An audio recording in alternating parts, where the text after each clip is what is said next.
Good morning on this bright and sunny day. I thought I'd take you through quickly the other labels for the roses that I'm growing in my garden that I've been collecting through the years. The first one is a rose called Wellbeing. It's a lovely, sort of very fruity fragranced rose, really strong scented. I bought a couple of these and they're quite a thorny rose, but a really nice rose worth growing. The next one is a rose I'm sure most people are familiar with, called Mum in a Million. A beautiful mid-pink rose, quite easy to grow. A lot of people have spoken about this rose, and again it's a really highly fragrant rose, and again I've got 2 or 3 of these growing in the garden. Souvenir de Dr. Germain, if that's how you say it. When I bought this rose, I bought it from the Lincolnshire show, and I was told to place it in a shady position because she said that the blooms would fry, and apparently this is a climbing rose that gets quite high. I've kept this label, although I probably will throw it away because I've no longer got this rose in my garden.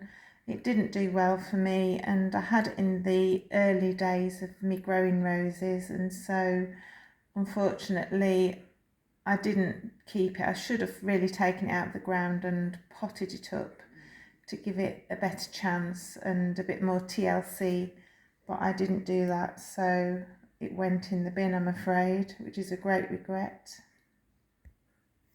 The next one's called Rhapsody in Blue. You'll notice this is priced at only $8.99, and this is because it was one of the roses that I bought quite early on in my rose collecting days. It is very fragrant, it gets quite tall, and it has sort of clusters of half semi-double roses of a nice purple, and it's not a cutting rose, as I suppose none of the semi-double or single roses are really. They all tend to drop the petals very quickly if you put them in the vase. But this one's very fragrant and definitely worth growing, although you will probably find that the petals are all over your garden because they don't seem to hang on to the blooms for very long. Now this one is one of my absolute favourites, a David Austin rose called Port Sunlight. I've got a couple of these growing in the garden. They do get tall. It says on here 1.5 metres, and I have actually had the shrub up to that height. It's a really prolific bloomer and will throw out flowers all summer long. And they're beautiful. They're a fabulous, lovely, peachy apricot colour. The only downside to this rose, I would say for me, is there's very little scent to it. But other than that, it says very strong scent on this label, but I just don't get that. But I would definitely always grow this rose just purely because of the amount of blooms that it does throw out. Another David Austin rose is Princess Anne. Now, I probably wouldn't have actually bought this rose. It was a present to me from my stepmom for one of my birthdays, and I don't really tend to go for the tea scented roses, but she is lovely and she's a real good doer. She's quite thorny, and that's probably one of the reasons that she's not one of my favourite roses. I don't get any fragrance from this rose at all, although I think I would definitely recommend her as some sort of rose hedge if that's what you want.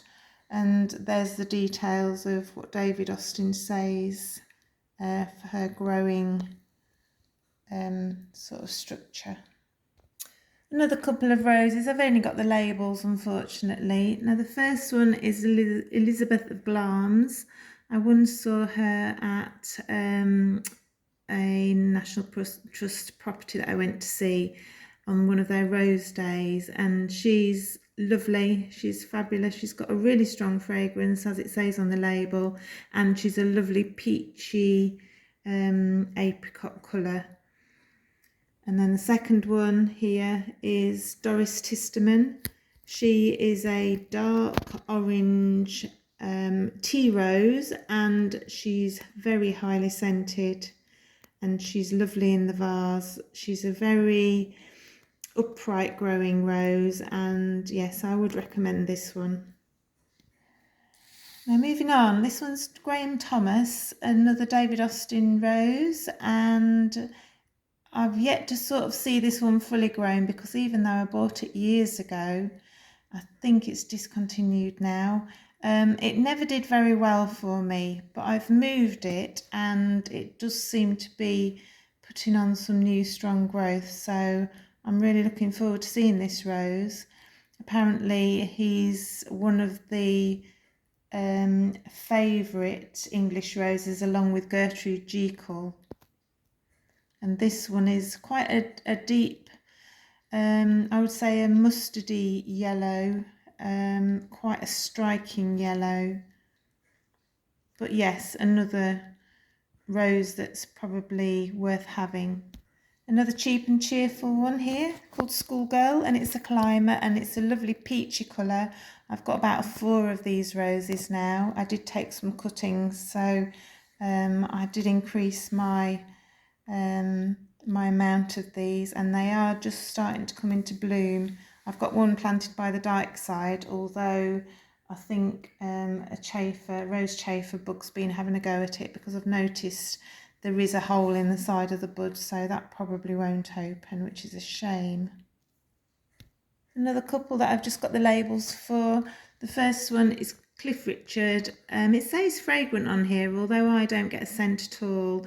It's a lovely semi-double rose, and it's got sort of a two-toney mid to pale pink sort of colour. Again, this is a rose that I've not really looked after as I should have done. I bought it in 2015, but now it is starting to put on some good growth, so I'm hopeful for this year. You can see from the price that it was obviously 10 years ago, because you won't get many roses at £5.99 nowadays. And the second one is a shrub rose called Rien Victoria.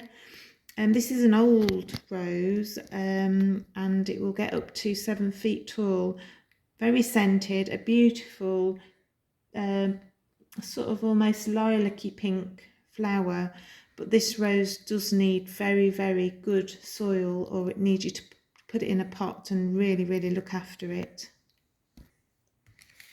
Back to David Austin roses again. This one's Claire Austin, and she's a climber, and she's got a myrrh fragrance, which I'm not sure really whether it's pure myrrh or whether there's any sort of other tinges of fragrance in there, but she's a beautiful flower. She does tend to have rather floppy heads, but if you're growing her as a climber, then that's not really too much of a problem, because you should then be looking up into the blooms.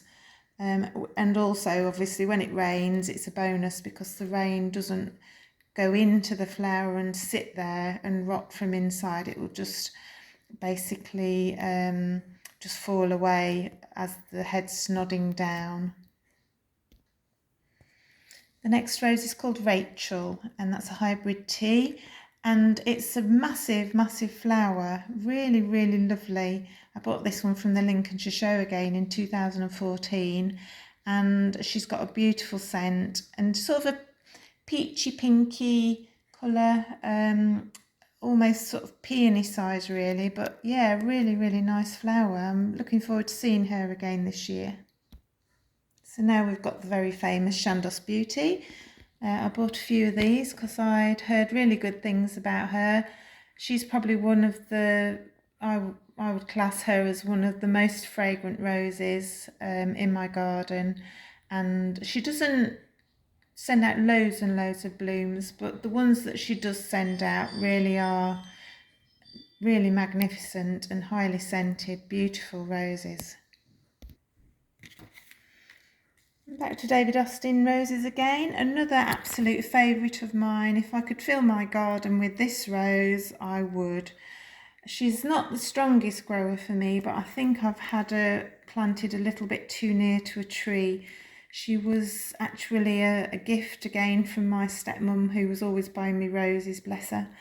And I bought, well, she arrived in 2014.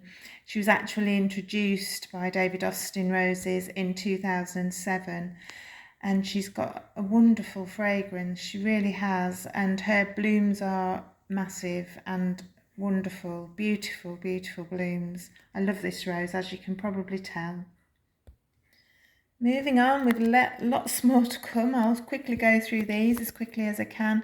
This is one of the Timeless collection called Timeless Charisma, and it's classed as a cutting rose for the florist, for the home florist. And she is beautiful, a really, really strong rose, very strong growing. She soon gets thick canes, and a perfect rose, as it says, for cutting. She lasts absolutely ages in the vase.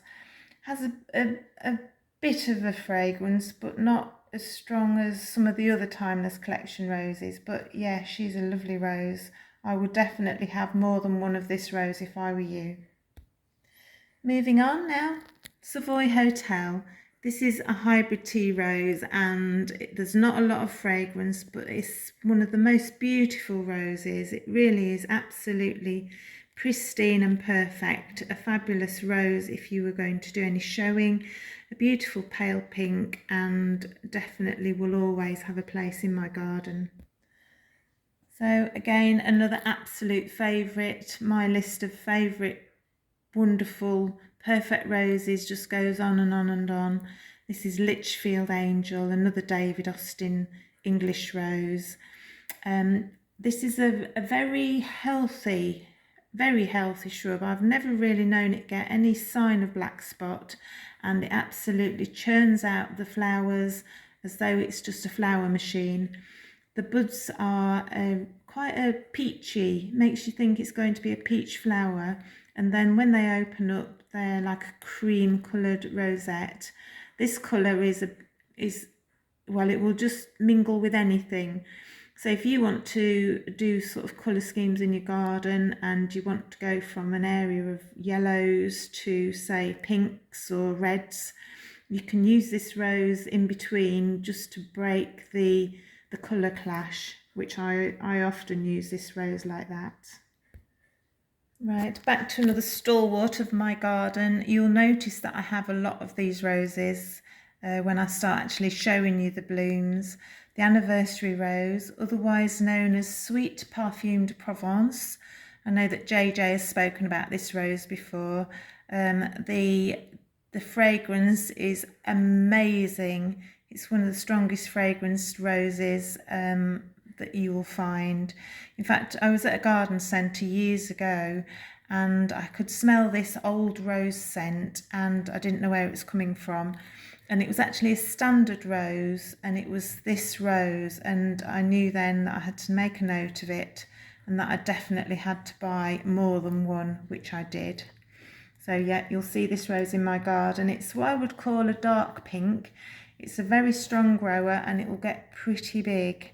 The canes will soon get to be an inch in diameter, so just bear this in mind when you're placing this rose. It's not really a front of border rose.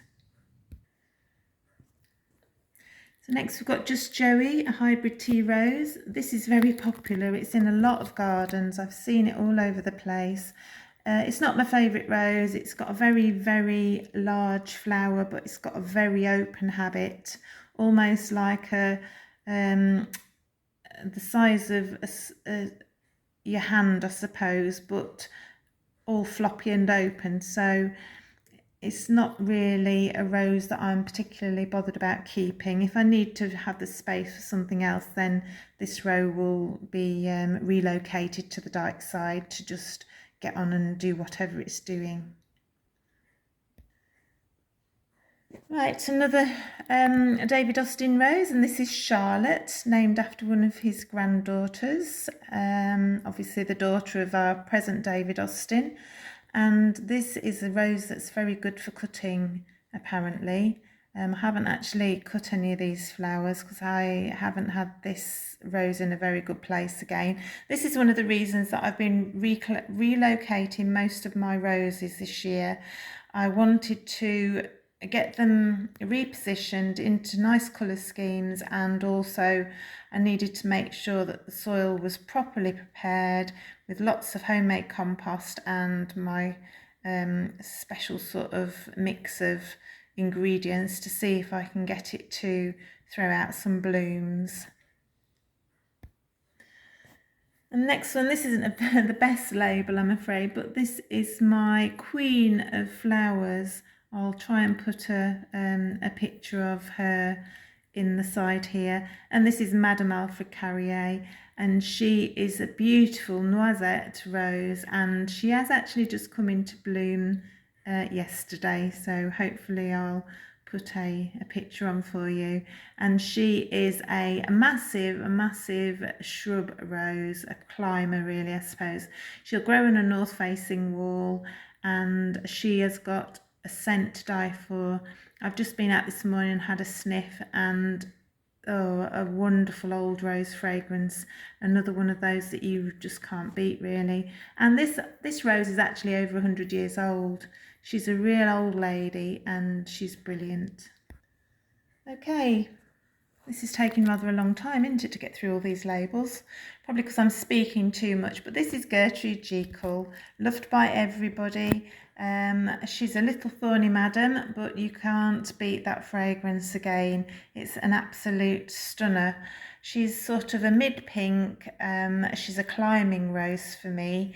Quite thorny, but I'll forgive her for that because she is very prolific in her blooming, and her flowers are absolutely scrumptious. Another David Austin rose that I bought quite a few years ago is LD Braithwaite. Now, if you want a striking, stunning red rose, then I would definitely go for this one, because you can pick this one out from a long way away. It's not very highly scented, but it's a beautiful, beautiful rose. It's quite a large rose. I believe that David Austin has actually retired this rose now. Maybe because it's just not as vigorous as some of his newer varieties, which is a shame really, but anyway, we'll see how she goes this year with the extra tender loving care that she'll be getting. Now, a new rose to my collection. Last year I bought this one as a bare root. It didn't really get going. It's starting to put some good canes out this year, and this is Wedding Piano. It's a Tantau rose, and this is from Eastcroft Nurseries, which was recommended by JJ on his rose channel. So if you haven't had a look at that, then it's definitely worth a look. I bought probably 6 or 8 roses on the back of seeing his video, because you could actually see them in the flesh as they walk through the rose growing field, which was fabulous. So I'm looking forward to seeing how this one does this year. Now we're moving on to Floribunda rose. This is Ebb Tide, and it is quite a compact rose for me at the moment, and it's really highly fragrant. I really love the colour of this rose. It's a deep purpley colour, and it's definitely going to be staying. Another hybrid tea is called Simply Heaven, and it's quite the scent on this one, I would say medium scent, but it's got quite a sweet honey flavored honey scent, and it's a lovely sort of a deep clotted cream colour with a tangerine, not tangerine really, a peach centre. And again, this is a good rose for blending colours. If you want to go from one colour scheme to another, this one is probably the one that you want, and it's good for cutting too. Another rose along the same sort of lines as the last one is Old Port, and this is a shrub rose. Again, it's sort of deep pink burgundy type of purpley colour, and again it's got an amazing fragrance. I do tend to choose my roses for the fragrance as number one priority, because I just think it's a bit disappointing if you put your nose to a rose and there's no fragrance. Second to that, if I really like the look of a rose and it's beautiful, then I will also consider it as well. I've got so many roses now that I'm having to be quite picky about the ones that I buy, because I know that I can only look after so many. I think at the last count I had over 200 shrubs, so they do need a lot of care. When they're first getting established, they're not too bad when they've got the roots down to the moisture, but in the early days they need a lot of water, so I'm having to limit the new ones that I buy. So I'm actually going to finish this rose, this video on this rose, and it's Jude the Obscure, and it's an absolutely stunning, outstanding rose. It's probably got another one of the strongest scents. It's a fruity, beautiful, you could almost eat it just by smelling this rose. It really is amazing.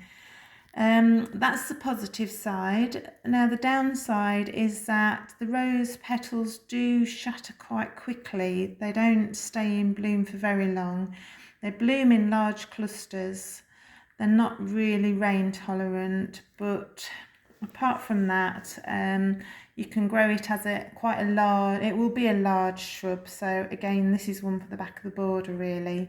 But yes, this is one I probably would consider taking with me if I ever left this garden.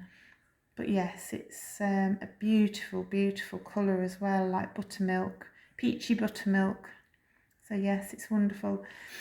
Okay then, so I will stop this video now because we're getting past 20 minutes, and I know that as it's a young channel, people don't always have the time to sort of spend looking at too long a video. So I'll say goodbye. Hopefully if you like this video, you'll give me a thumbs up, and hopefully you'll come and see me in the next, because to be honest with you, if I just pan round, I've still got loads and loads of labels to go through to talk about, so we'll leave that for another video then. Thank you, and bye bye for now.